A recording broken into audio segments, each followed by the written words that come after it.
Hi hello नमस्कार. जय शिवराय. माझ्या पाठीमागे बघताय ना, हा स्टॅच्यू आहे छत्रपती संभाजी महाराजांचा. हा पुतळा आहे मोसी भोसरी पिंपरी चिंचवडमध्ये. खूप भला मोठा पुतळा आहे.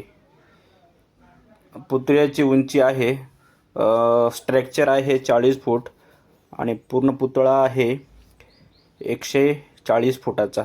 म्हणजे पूर्ण पुतळा आणि स्ट्रक्चरची उंची आहे 180 फूट. तुम्हाला थोडक्यात इतिहास सांगतो. संभाजी महाराज कोण होते? तर संभाजी महाराज एक लढावा राजा होता. बलाढ्य ताकद आणि महान बुद्धी असणारा राजा होता. कारण त्यांनी 14व्या वर्षी बुद्धभूषण हे ग्रंथ लिहिला.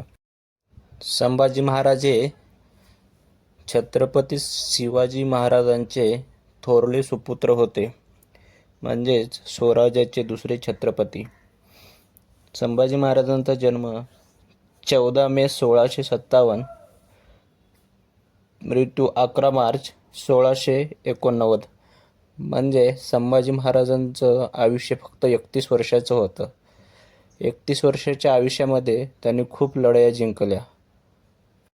1689 मध्ये छत्रपती संभाजी महाराजांनी संगमेश्वरावरती विश्रांतीसाठी थांबले.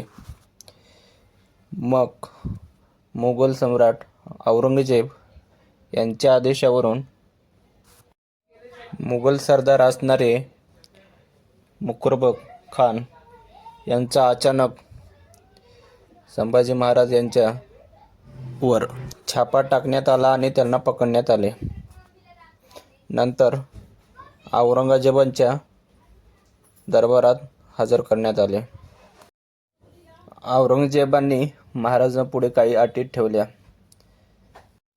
स्वराज्याचा कारभार, स्वराज्याचे गड किल्ले आणि पूर्ण खजिना औरंगजेबाने त्यांच्याकडे स्वाधीन करण्यास सांगितले.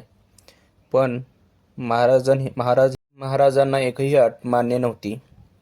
म्हणून काही दिवसानंतर महाराजांना शारीरिक छळ करून, विदूषक मारहाण करून